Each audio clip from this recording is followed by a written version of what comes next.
Hi, my name is Ben, and I'm atheist. Now, before torches and pitchforks are distributed amongst you all, hear me out.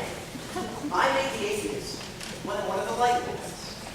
The ones who aren't liable to scream, "God doesn't exist!" at their loves. I'm not one to screech paraphrasals of On the Origin of Species in the face of anybody who looks particularly God-fearing. No, that's not me. However, that does bring up an interesting idea. Is it the obligation of the individual to force spiritual beliefs on as many people as they can? One could say, yeah, duh. If everyone believes the same thing, then world peace is entirely attainable because everybody is sure to believe the exact same thing. And one could be wrong on a fundamental level. And here's why. Simply put, humans as individual thinkers have come a long way. From the first Cro-Magnon band in the past tonight's show, our ability to craft individual ideas and own them has evolved too greatly to be unified under a single belief system. There will always be structural differences in somebody's beliefs, some too intricate to be fully articulated. For example, I'm atheist. I'm not an atheist. The disbelief in a deity is only a single facet of what I truly believe. It's not who I am entirely. I, like so many others, have many other moving parts in my paradigm.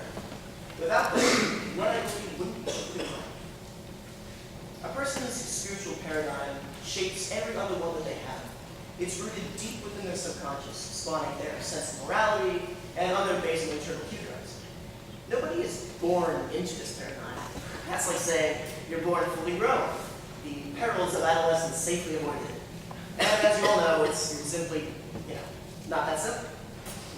The go-to cliche for this sort of explanation is that life is a journey! And, well, yeah, it is. Life is a series of lessons that come together to shape you into the person that you want to be. But there are some destinations, little checkpoints in between, each with their own objectives. There's one that runs from birth to election. That's the one that teaches you how to be a functional human being around other people, like how to not scream bloody murder when you're assigned homework. I know I'm not the only one who's got to learn that early on. Seniors? Woo! And there's the one that runs from ages 13 to 18, and that's adolescence. That's the fun one that teaches you how to be a productive member of society while also teaching you how to not freak out in the face of a member of the opposite sex. Still working around. But the most important one of all is the spiritual world. This one runs parallel to the main path, and it can be sometimes shaped by the direction it takes. Basically, every observation, every tiny thought you have is collected and coded into what you truly believe. And just like the first structure mankind ever built, it's a process of trial and error, ever changing. And as the world evolves and shifts and changes, your observations may also change. And that could very well shatter the foundations of what you believe, which is precisely why I label this as a sub-destination. Because it takes everybody different amounts of time to reach their own conclusions. Some people never get to finish their inner skyscrapers, but those who don't should be commended. Those who die in the process should be commended for their prevailing individuality, because there are those who seek to create franchises of belief systems. The underlying principle of most universalizing religions, like Christianity, Baha'i, Islam, and Scientology, is that anybody who does not believe, who does not subscribe to their beliefs, is basically drowning in wasted potential, just waiting for that true believer to show up and save them. And, well, the drowning metaphor actually makes sense. I mean, you see somebody drowning, okay, I'm going to go save them. But what if he isn't drowning? What if he's learning to swim?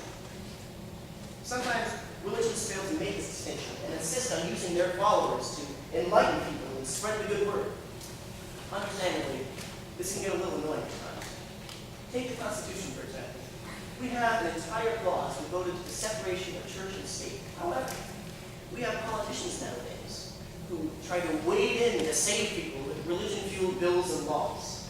Their only focus is saving them with shallow understandings of the principles that they claim to teach.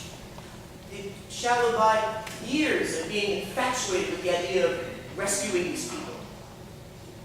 So much that it has distorted what they once truly believed. If they could all just stop for 1 second and think about how it's entirely possible for someone to be different from them and happy at the same time, then all of these conflicts would just poof, disappear. I'm up here to ask you to leave spiritual enlightenment to the individual. It's not a crowdsourcing event.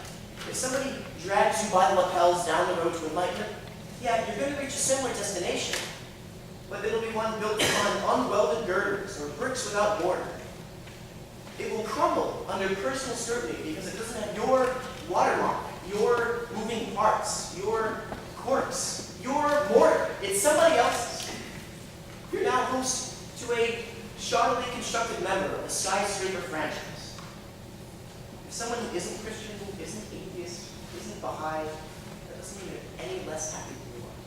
If you are Christian, fine. Baha'i, sure. Atheist, fine.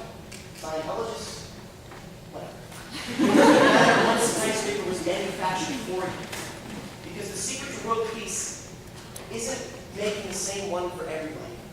It's the idea that even if we can't all believe in the same, or any higher power, we can still believe in each other.